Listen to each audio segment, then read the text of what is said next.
I'm just going to hide with my books and wait till it's all over.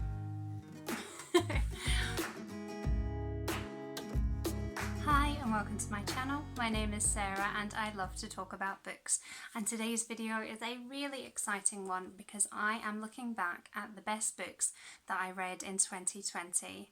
When I kicked off my channel back in March, I did a video of the best books I had read in the year up until that point, but this is the first time I've ever really taken a look back at a whole year's worth of reading and tried to pick my favourites. And it was really difficult because I've had a really great reading year. I mean, from books that were rated 5-star alone, I had 24 books to pick from. So I didn't even look at the 4-star books, and 4-star still means that I loved a book. So I really struggled to narrow it down. What I've done here is I've split it into two lists. So I've got kind of older and more backlist books, and then I have books that were released in 2020 as well. But no matter which group they fall into, these are all books that I felt were written perfectly, had a really compelling story, and just have stayed with me since I read them. So I'm going to start off with my 2020 releases. These were all Kindle reads because I think all of them were from NetGalley. I've been really lucky this year that I've been approved for so many great books on NetGalley, and especially as someone who tends to buy her books secondhand and doesn't always have much of a book buying budget, I can't always buy all the brand new shiny reads, and I'm not a massive fan of hardback as well, so I usually am a bit behind the curve with new releases. But NetGalley has opened up the chance for me to read more current releases, and I'm so thankful to them. So I've tried to put these in order, but that was almost as difficult as picking the books in the first place. Here I've got 3 novels, a short story collection and a memoir, and my best book, probably, is it my best book of 2020?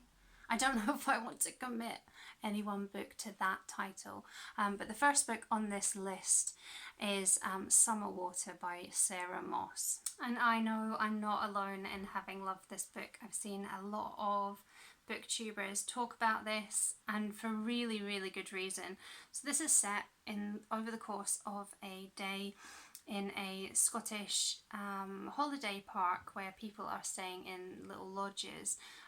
It's really rainy, dreary, horrible day, and everyone is stuck inside, from families of young children, families of teenagers, older couples, younger couples, and everyone is just bored and looking out from their lodges and, you know, talking about and observing the other people who are staying in the holiday park. So yeah, they're all at different levels of age and levels of enjoyment in their choice of holiday destination.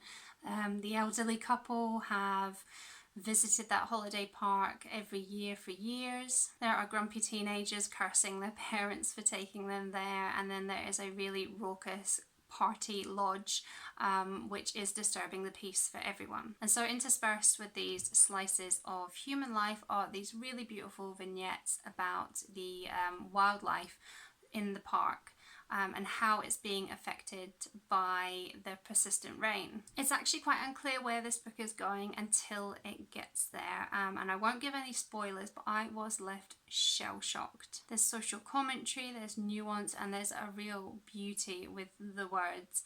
I think Sarah Moss is phenomenal. This was the first book of hers that I have read, but I've already bought Night Waking, which is down here. You can't see it, it's off camera. Proof. I've already bought Night Waking, and that's on my 2021 reading list already because, you know, I loved her. I want to read everything she's ever written. And yeah, so Summerwater was just beautiful. Next up, I have Saint X by Alexis Schaitkin. And this is the story of Claire, who was 7 years old when her older and very much idolised sister Alison was killed on a family holiday on the island of Saint X. Years later, in adulthood, Claire jumps into a cab in, I think, New York, and then realises that the cab driver is one of the 2 men accused of murdering her sister, and a sort of obsession to find the truth takes over Claire's life. This book had me gripped from the very beginning, and I thought it was you know, it was really intelligent, it was really well written, and it is so much more than just a mystery. It looks at how people cope with loss, family dynamics, memory, how circumstances shape a person, and how our perception of someone evolves as we ourselves develop. I really adored the stories of both Claire and the cab driver Clive. They have got lovely complex backstories. I think Schaitkin is really good at fleshing out characters. This is a slower pace of mystery, but as each layer unpeels, you just get more involved. That this was a debut novel I found phenomenal, and although it was only released this year, I already can't wait to see what Alexis Schaitkin writes next. Then on to the short story collection. I only read this a couple of weeks ago, but I really do think this might be one of the best short story collections I have ever read, and it is To Be a Man by Nicole Krauss. Because I read The History of Love years ago, I really adored it, and so I was a bit nervous going into something else by Nicole Krauss, as I haven't actually read anything else by her since, just in case she didn't live up to my expectations, but I needn't have worried. Every single story in this collection was great. It's very grounded in the Jewish experience, which I found really interesting. It's not something I know an awful lot about, but it was also about family, mortality, identity, womanhood, motherhood, and every character in it feels really fleshed out, which I have seen some writers struggle with in short stories. There's wit and insight and poignancy in this collection. I was nearly left blubbing about the story of an elderly man who is trying to protect his newborn grandson from the pressures of, you know, history and tradition and the constraints of those, and I just felt that this was a fabulous collection. I don't know why it's taken me so long to get back to Nicole Krauss. I really need to read everything she's ever written. And then on to the memoir, and this has a bonus in that it is a book about books. I didn't read it that long ago, so some of you might have already heard me talk about it, but I think it really bears repeating. This was Dear Reader by Cathy Rentzenbrink, and it is a total delight. I loved every single page of this book. Cathy uses her love of books to tell her life story and does it beautifully. I mean, books have been there for her through some of the toughest times of her life. They've been her therapist, her companions, her way of figuring out what's going on around her. And they've also provided her with a career path. And while sharing her story, she talks about the books that really got her through certain times or that she really loved. So there are recommendation lists for others who want books in a similar vein as well. So I added so many books to my TBR from this book. There are stories of being a Waterstones bookseller, which really, they really got me because I was one of those in a past life as well. It was really funny, but also really lovely to see how her career developed from the shop floor, and she's built a career working for literacy charities. She's become an author. She's done lots of writing about books for other publications.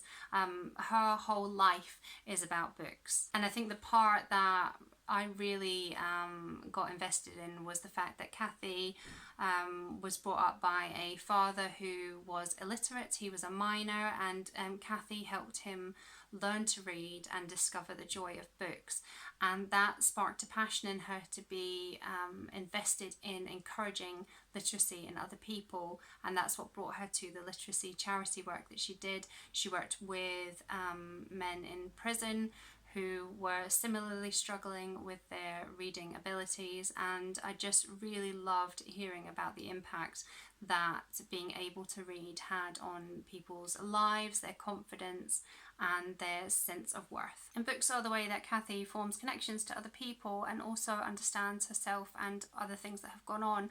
There is a family tragedy and she uses books to help her through that, and then also turns to writing and wrote a memoir about that tragedy, which I will absolutely be trying to get my hands on. This is just the perfect homage to books, and a sneak peek into a incredibly enviable career that proves that some people are lucky enough to really truly do what they love. And then my final pick of the 2020 releases was Scenes of a Graphic Nature by Caroline O'Donoghue. This is the story of Charlie, who is a film school graduate but whose career is floundering. Her beloved father is battling cancer, and alongside her mother, who she doesn't have a great relationship with, she's kind of put aside her career to care for him. And it was with him that her career really started and now has stalled. He was the lone survivor of a school tragedy where all the other children and the teacher were killed, and she has made a film of this, but now has had to kind of put it on the back burner because of his illness.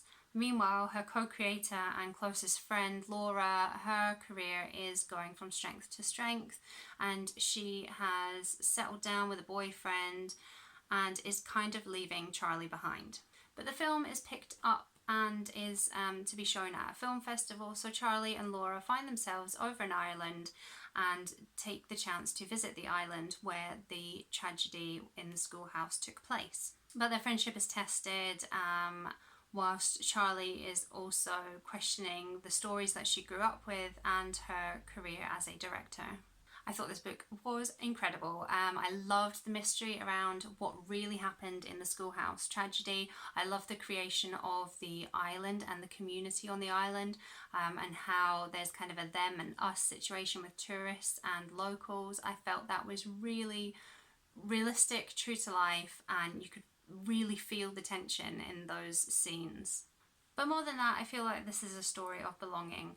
What really shapes our sense of our place in the world, and are the stories that we tell ourselves and others about it the real truth, or just something that we use to tether ourselves to a certain identity? I thought Charlie's voice was really strong, but not at the expense of the other characters.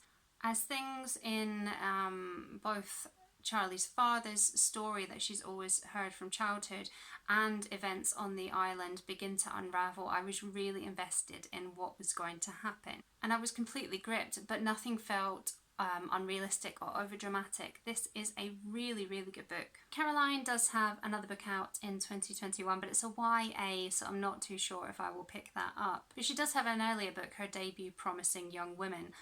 It is told from the perspective of the mistress in an affair, so given current sensitivities in my own life, I don't think I'll be reading it soon, but as soon as I've kind of put these horrible years of my life behind me, I would actually really like to pick that book up.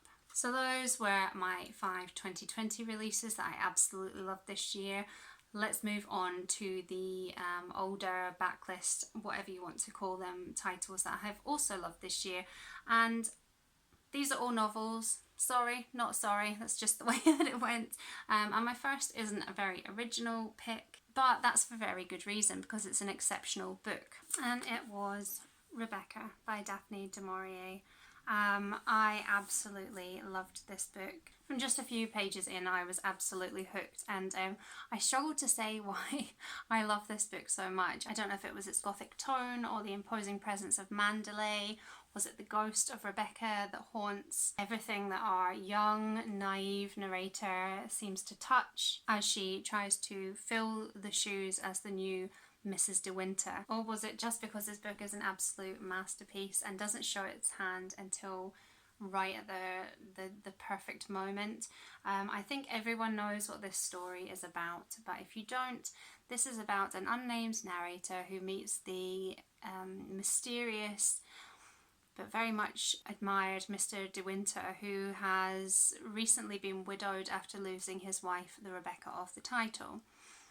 They have a slightly whirlwind romance, and she ends up being the new Mrs. De Winter. But when she returns to his famous home of Mandalay, things are not great. She struggles to fill Rebecca's shoes, and particularly the head of the house staff, Mrs. Danvers, really does not take to her and leads to quite a few difficult situations.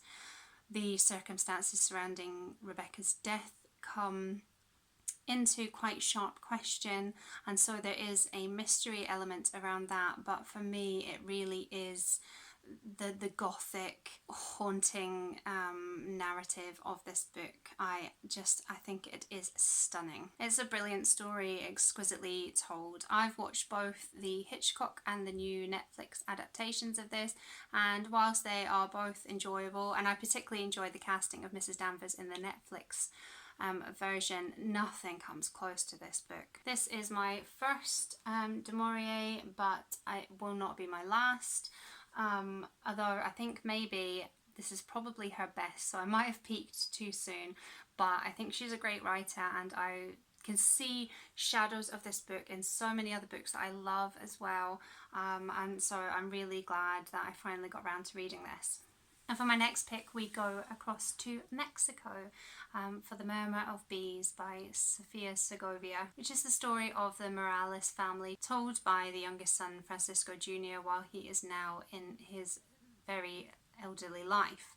It's about how they tried to survive as Mexican landowners during the Civil War and the increasingly socialist laws and restrictions that came in, as well as living through the Spanish influenza pandemic.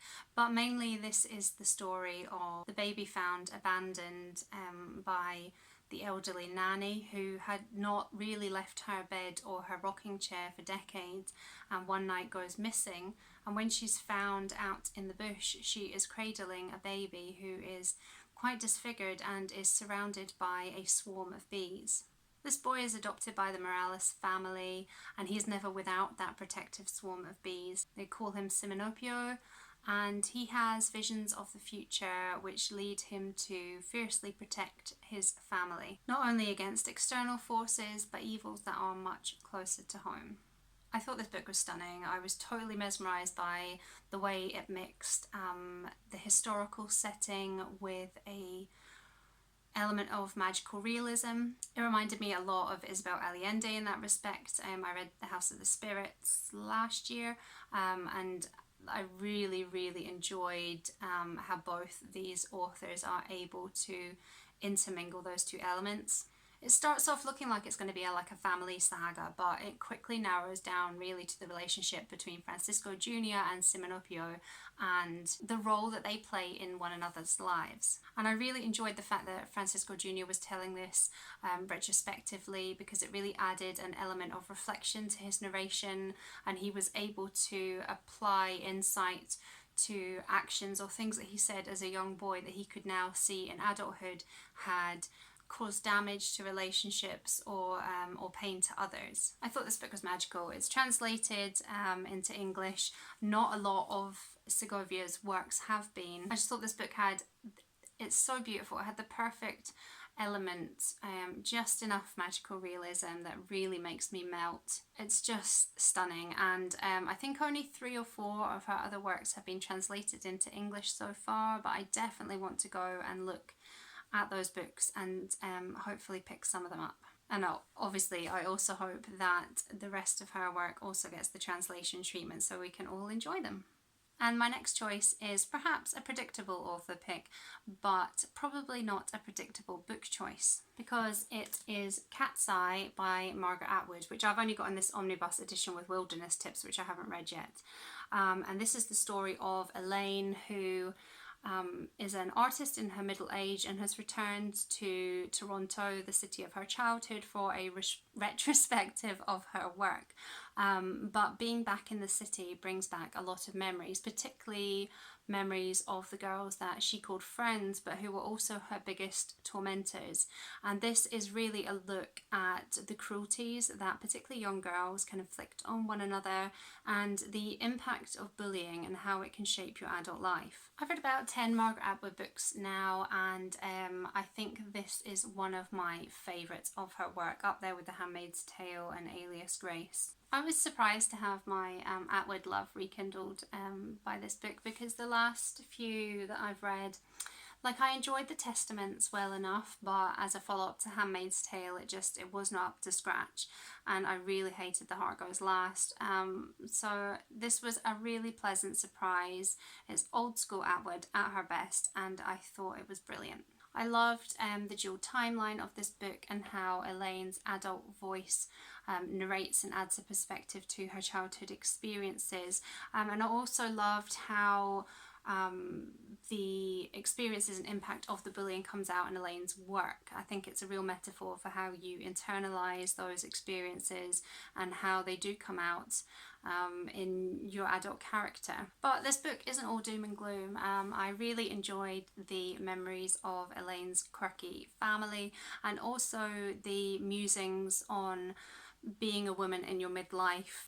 This is a really well-rounded book, and Atwood's prose is really sharp and meditative, but it has her signature wit in it, and I'm surprised I don't hear more people talk about this book because I think it's one of her best. I really loved it. And then we come to my country with my next pick, and not just my country but my part of this beautiful place, which may have influenced why I love this book so much, but I definitely think there's a lot in here that will appeal to others, and it is The Changeling by Jenkins. And this is the story of when teacher Charlie takes one of his most promising but also most deprived pupils, Tom, on holiday with his family. It's set in the 1950s, and it takes us from the East End of Glasgow and the slums to Summerwater, which is where people would go on holiday. They would travel down the Clyde on steamer ships and visit the seaside communities down there. This is set in a fictional one, but it's very close to a real place and one which I know well. And this is where the drama really takes place. Tom struggles to assimilate in a middle-class holiday. Charlie's children don't really take to him, and the other adults on the holiday, Charlie's wife and his mother-in-law, are really against the idea of having Tom there right from the very beginning. I love this book from so many different angles. As a story, it's really well paced, the writing is flawless, the characters are really well developed. But more than anything, this is a look at performative altruism and how damaging it can be to the recipients of that, particularly taking that white knight approach to people who live in poverty and deprivation. Charlie has good intentions, but his benevolence doesn't really extend in the way that it should do, and it's really I think done more how it will reflect on him than with any real thought onto the impact of Tom, taking a vulnerable boy out of his usual environment and just expecting him to assimilate. The ending of this book is totally heartbreaking and really drives that message home. I thought this book was stunning. Unfortunately, Jenkins is no longer with us, but he has a huge back catalogue, so I will be dipping into that in the future. I really enjoyed his social commentary, and I think that is a theme in a lot of his books, so I can't recommend him enough, especially now that Shuggie Bain has won the Booker Prize. I think it's a really good time to highlight writers that are addressing, you know, the realities of Scotland. Although this is set in the 50s, a lot of the things that are in it, they're timeless. And, you know, Scotland and Scottish writing is not all tartan and lairds and kilts and castles and romance. We are a country with diverse social groups, and there are issues of inequalities and deprivation just like everywhere else, and these voices are really important in giving a true picture of the country. And then my final book is another well-known author, but is actually her first adult book that I've ever read, and this is Blackbird House by Alice Hoffman. This is the story of the residents of one house over, I think it's about 300 years, and so really it's a collection of linked short stories more than a novel, but they tie together so seamlessly that it does feel like a novel. And there are just so many different characters, so many different stories in this. There's heartache and there's family drama and there is loss. It's just a really stunning book. It really packs the punch considering how short it is. And you know, just from a few pages in, I knew this was going to be a 5-star read for me. I was totally captivated. I think it is absolutely stunning. The stories in this are emotional and heart-stopping, but because of the format that they're written in, we don't get stuck in the mire of any one story for too long. And I think that's what keeps it going, but also her writing is just magical, and so I think I could read the most depressing book in the world, but if it was written in the way that this book is written, I wouldn't feel drained by it. I just thought this was really gorgeous. And I mean, it's definitely time that I got on the Practical Magic fan bus and read that book. So those are the 10 books I have really, really loved in 2020. Have you read any of them? What did you think? Have I encouraged you to pick any of them up? I hope so. And yeah, I would love to hear from you. So drop me a comment and let me know what your favourite books of 2020 were. If you're making a video like this, please drop me the link. I would love to see it. And I guess all that's to be said now is adios 2020. Don't want to see you again. Here's hoping that 2021 is a more positive year, not just for reading, but for the whole world. Let's hope for a healthier, happier, less politically destructive year for 2021. And if we don't get that, I'm just going to hide with my books and wait till it's all over. But have a happy new year when it comes. I hope you really enjoy however you choose to celebrate. Me, I'll probably be in bed before the bells, but a lack of hangover is indeed a great way to start a new year, so I am not mad about that. And until next time, bye.